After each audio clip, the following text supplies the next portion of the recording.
नाही, आज नॉमिनेशन झाल्यानंतर कळेलच सगळ्यांना कोण कुठे कोण उमेदवार आहे हे. आज आता नॉमिनेशन आजचा शेवटचा दिवस आहे, त्यामुळे नामनिर्देशन पत्र सादर आज करणार आहोत आम्ही आणि प्रत्येक ठिकाणी उमेदवार ठरलेले आहेत. भाजपने सुद्धा कुठे केलं, काल रात्री उशिरा केलं. म्हणजे भाजप एवढी प्रचंड ताकद सत्ता असताना एवढी घाबरून होती की शेवटपर्यंत त्यांना उमेदवारी घोषित करण्यासाठी म्हणजे विलंब केला. याचा अर्थ असा आहे की त्यांनीसुद्धा एक सावध रीतीनं पाऊल टाकलं आहे. आमच्याकडे तर संख्याबळ नाहीच बरोबर, अनेक ठिकाणी फार कमी आहे. अशा स्थितीत या निवडणुकीमध्ये आम्ही उमेदवार लढतो, उभा करतो आणि ताकदीनं लढतो. चंद्रपूरसाठी शैलेंद्र अग्रवाल नावाचे उमेदवार आम्ही अंतिम केलेला आहे. आज त्याचं नॉमिनेशन आहे. असं आता मी या ठिकाणचा पर्यवेक्षक आहे. ज्या ज्या ठिकाणी जे पर्यवेक्षक नेमले आहेत ते त्या ठिकाणी उमेदवार घोषित करतील प्रदेशाध्यक्ष. व्यापारी तुम्ही यापूर्वी आरोप केला होता ओबीसी कॉन्ट्रॅक्टर याच्यात मोठ्या प्रमाणात दिसत आहे तुमच्याकडे आणि त्यांच्या इकडे. नाही, आमच्याकडचा व्यापारी नाही आहे. तो आमचा किसान सेलचा राष्ट्रीय म्हणजे सचिव आहे आणि दुसऱ्या अंदमान निकोबार 3-4 स्टेटचं तो प्रभारी पण आहे. हा आमचा कार्यकर्ता म्हणून आहे. तो व्यापारी कुठलाच व्यापारी करत आता तरी ठीक आहे, त्याचा छोटा मोठा व्यापार सगळ्यांचाच असतो, पण असा काही मोठा उद्योगपती वगैरे तो नाही आहे. ग्रामपंचायत निवडणुकांमध्ये जर ओबीसीचं आरक्षण 50% वरती जात असेल तर ते रद्द करायचा निर्णय राज्य निवडणूक आयोगाने घेतलेला. ओबीसीचं मोठं नुकसान सगळ्याच निवडणुकांमध्ये या अनुषंगाने हाच नियम सगळीकडे लागू झाला तर नाही, आता हा नियम लागूच होणार ना. मला आता या निर्णयाला घेऊन उद्या कोणी कोर्टात गेले तर अनेक ठिकाणी ओबीसीचं आरक्षण झालेल्या महानगरपालिका आणि नगर परिषदामध्ये अधिक आहे. तिथल्या जागा रिकाम्या कराव्या लागतील. नरेंद्र मोदी म्हणतात मी ओबीसी आहे, इथले मुख्यमंत्री म्हणतात माझा DNA ओबीसी आहे, आमचा DNA ओबीसी आहे. माझा नाही म्हटलं, आमचा DNA ओबीसी आहे पक्षाचा. आता पक्षाचा DNA ओबीसी, पंतप्रधान ओबीसी आणि ओबीसीवर अन्याय आहे का? देखा संविधानिक तरतुदीनुसार SC STला तर त्यांच्या 100% आरक्षण आपण देतो, परंतु ओबीसीला जे आरक्षण आपण देतो 27% आणि हे सगळं मिळाल्यानंतर 50%च्या वर जाणार. आता 50%च्या वर जात आहे म्हणून ओबीसीचंच आरक्षण कमी करा असा जर फतवा हे सरकार काढत असेल तर याचा अर्थ असा आहे की ओबीसी विरोधी सरकार आहे. ओबीसीचं प्रचंड यातून नुकसान होणार आहे. पुढच्या जिल्हा परिषदामध्ये तेच लागू होईल. झालेल्या निवडणुकामध्ये सुद्धा अनेक ओबीसी उमेदवार आता निवडून आलेत, त्यांना सुद्धा पदावर त्यांच्या गदा येणं येईल अशा प्रकारची परिस्थिती या सरकारकडून निर्माण केली जाते. आणि म्हणून हे सर्व ओबीसीची मतं घेतात आणि ओबीसीचं नुकसान करतात. यामध्ये त्यांना जर करायचं असेल तर घटना दुरुस्ती करा, काँग्रेस त्याला समर्थन देईल. 50%च्या वर जात असेल पण ओबीसीला जर त्या ठिकाणी ओबीसीच्या लोकसंख्येनुसार जर स्थानिक स्वराज्य संस्थांमध्ये आरक्षण मिळत असेल तर आम्ही तयार आहोत, पण हिंमत दाखवणार नाही. यांच्यामध्ये तो दम नाही. फक्त मतं घेण्यासाठी हिंदू ओबीसी करणं आणि बहुजन समाजाला, आमच्या ओबीसी समाजाला मूर्ख बनवणं एवढाच धंदा यांचा आहे. यामध्ये ओबीसीला डबल फटका बसणार, कारण की ते पूर्णांकाचा सुद्धा नियम लागतो. जर अपूर्णांक म्हणजे 1.55 जरी असला तरी तो एक सीटचं तसंच नुकसान होणार आहे. त्यामुळे मोठा फटका डबल बसणार नाही आहेच ना. 50%च्या वर .1 जरी गेला तरी एक सीट कमी होईल. हे सगळंच ठरलेलं आहे. आणि यामध्ये नुकसान झालेल्या ज्या काही निवडणुका आहेत, उद्या जर कोणी कोर्टात गेलं तर अनेक ठिकाणी .5च्या वर निवडणुका आहे. आता ग्रामपंचायतला फतवा काढला आणि नगर परिषदा घेऊन टाकल्या. निवडणुका घ्यायच्या आहेत विधान परिषदेच्या म्हणून, नगर परिषदा, महानगरपालिका, तिथे सुद्धा अनेक ठिकाणी आरक्षण पुढे गेलेलं आहे. हे फार डेंजर आहे. म्हणजे आमच्या लोकांचा गळा घोटण्याचं कामच सुरू झालं आहे ओबीसींचा. ज्या ठिकाणी निवडून आलेत उद्या त्यांना जर त्या जसं 2000 मला वाटतं 19मध्ये की 20मध्ये नागपूर जिल्हा परिषदेमध्ये झालं, हे 5-7 वर्षापूर्वी, तर त्यावेळेससुद्धा त्या अनेक लोकांना राजीनामा पदमुक्त केलं गेलं.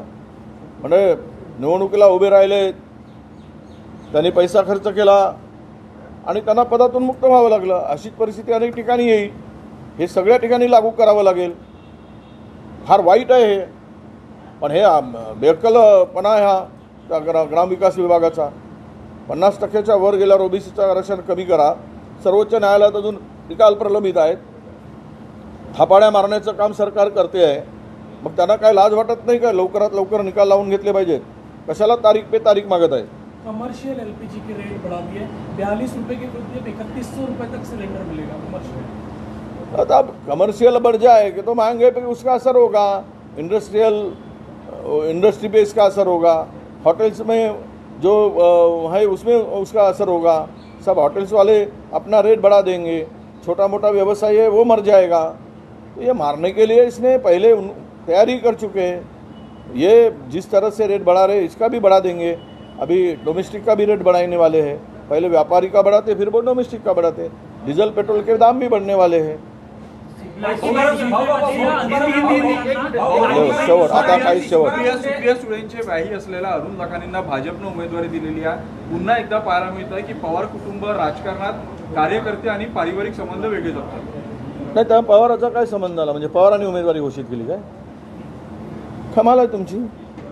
हा प्रश्न भाजपने विचारा ना, तुम्ही पवारांना विचारून उमेदवारी दिली का? भारतीय जनता पक्षाने उत्तर दिलं पाहिजे। मी त्याच्या संदर्भात काय उत्तर देऊ? पण एक आहे की यांना उद्योगपती मोठे लोक यासाठी लागतात आणि स्थानिक कार्यकर्त्यांचा विसर होतो यांना वारंवार।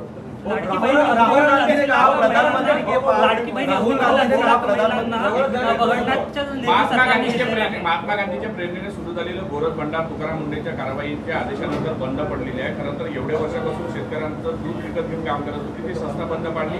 25 लाख रुपयाचा जवळजवळ तिचा माल जो आहे तो जप्त केला। एवढ्या वर्षात कधी कारवाई झाली नाही। खरं तर कुठली तक्रार नाही। तो गोरख भंडारचा गोरखपार का साधा समुद्र पार होत नाही, गोरखपार का बंद केलं हे मला माहीत नाही तर कशामुळे बंद केलं, पण ते काय त्याच्यामध्ये बघा आहे असं आहे की त्यांना त्या डिपार्टमेंटला ड्रग्स अँड फूड अँड ड्रग्सवाल्यांना जर काही त्याच्यामध्ये दोष आढळला असेल तर बंद करायला बघा। कुठलाही लोकांना खायचं अन्न आहे हे प्युअर असलं पाहिजे, त्यामध्ये कुठे भेसळ असता बिना भेसळयुक्त असं नसावं हे सगळं आहे। त्यांनी पतंजलीचे अनेक प्रॉडक्ट बंद केले। त्यामुळे माझं मत असं आहे की कुठे कोणी चुकत असेल, पूर्वी प्युअर होतं आता काही त्याच्यामध्ये गडबड चालली का हे तपासलं जाईल ना। कारवाई हे सगळ्यालाच अपेक्षित आहे। मी गांधीजींच्या काळात सुरू झालं म्हणून आत्ताच्या कोणी जर त्यामध्ये काही गडबड केली असेल मला वाटत नाही की, कारण ते गांधीजी त्या तत्वानुसार चालणारे आहेत। परंतु यांना काय आढळलं याची माहिती मी घेतो। जर न आढळता असं काही केलं असेल तर आपण त्याचं उत्तर त्यांना द्यावं लागेल। लाडकी बहीणचे 80,000 महिला 80 लाख महिला ज्या कमी केल्या यांचा अर्थ स्पष्ट आहे की निवडणुकीमध्ये वापर झाला। निवडणूक झाली, महानगरपालिका झाल्या, अर्ध्या जिल्हा परिषदा झाल्या, नगरपरिषदा झाल्या। आता लाडकी बहीण तुझा काय आमचा संबंध? बहीण तिकडे, भाऊ इकडे। भाऊ खुर्चीवर बसून मस्त मजा मारतो आहे, दाबून माल खातो आहे, महाराष्ट्र लुटतो आहे। लाडक्या बहीला हव्यावर सोडून दिला आहे। जा तू मर का वाच। 80 लाख महिला कमी केल्या तर त्यांचा तडतडाट, त्यांचा शाप या महायुतीच्या सरकारला लागेल। आणि असेच हे तडफडून ज्या महिलांचा श्राप फार मोठा असतो, ज्यावेळेस ती बोटं मोडून मनातून अंतकरणातून श्राप देते ना त्यावेळेस यांचा सत्यानाश झाल्याशिवाय राहणार नाही। अशी ती आता गावागावात सत्यानाश करायसाठी यांचा टपलेली आहे। आणि ज्या दिवशी जातील निवडणुकीच्या मतं मागायसाठी तर यांची पूजा ती ते करेल। हे जे बनवाबनवी केली, फसवणूक केली लाडक्या बहिणीची, याचं उत्तर सरकारला द्यावं लागेल। पतंजली समूहाकडून अनेक प्रलोभनं जाहिरातीवर दिल्या गेलेल्या जी काही कारवाई होती आता लोकांची मागणी आहे की तुकाराम मुंडे निदान 2 ते 3 वर्ष त्या पदावरती त्या ठिकाणी बदली होऊ नये। आता हे सरकारला आम्ही विनंती करू, कारण तो बाबा रामदेव त्याचं कारण पूर्ण दोन्ही डोळे काही पूर्ण उघडे असतात असं नाही आहे। त्यामुळे त्याचं तो जेवढं मधमाशा नाहीत किंवा पोळे निघत नाही तेवढा तो सहज विकतो। जेवढी गाया नाही आहेत तेवढा तो तूप विकतो। म्हणजे जे काही जेवढं मिळत नाही देशात त्याच्यापेक्षा 4 पट तो विकतो। याचा अर्थ असा आहे कारण त्यामध्ये भेसळ आहे आणि तो भेसळ आहे म्हणून पकडला गेलेला आहे। तर खरं म्हणजे लोकांच्या आरोग्यावर जो काही दुष्परिणाम होतो आहे, अनेक नवीन रोग माणसाला जळत आहेत, कॅन्सरसारखा रोग आता सगळीकडे पसरत चालला आहे। अशा परिस्थितीमध्ये तुकाराम मुंडेंना 3 वर्ष ठेवून हे सर्व भेसळ शुद्ध केलं पाहिजेत, यासाठी आम्ही मागणी करू। भाजपने 4 उमेदवार आयात केलेले दिलेले आहेत जे भाजपचे स्वतःचे नाही आहेत या निवडणुकीत। नाही, ते तर अर्धे काँग्रेसमध्ये आहेत। आता मी सगळ्या काँग्रेसवाल्याला सांगतो चला पूर्णच भाजपमध्ये जाऊ आणि भाजपमधून पूर्ण घेऊन आपण वापस येऊ, म्हणजे हे भाजपमुक्त महाराष्ट्र देश होऊन जाईल, अशी परिस्थिती आत्ता निर्माण झालेली आहे. जे काही जाते आहेत आता अर्ध्यापेक्षा जास्त मुख्यमंत्री तर हे काँग्रेसमधूनच गेलेले आहेत. आता अर्ध्यापेक्षा अधिक आमदार भाजपमध्ये गेले, जे आपल्या काँग्रेसमधून गेलेले आहेत. आता विधान परिषदेमध्ये उमेदवार जे आहेत ते तर अर्धे काँग्रेसमधूनच आहेत. त्यामुळे आता पुरीच काँग्रेस भाजपमध्ये विलीन करा आणि भाजपमधून भाजपवाल्याला ओरिजिनल हटवून टाकून ओरिजिनल काँग्रेस करा. आता अशी परिस्थिती होईल. आता काय आहे, सत्तेसाठी वाटेल ते, केवळ काँग्रेस मुक्त भारत, काँग्रेस मुक्त भारत. आता भाजप काँग्रेसयुक्त भाजप होत चालली आहे हे त्यांना दिसत आहे. त्यामुळे हे जे काही लोकांशी बनवाबनवी, लोकांशी शब्दाचा छल करून धार्मिक भावना भडकवून जे काही चाललं आहे त्याचं उत्तर जनता मागेल. CBSE OSM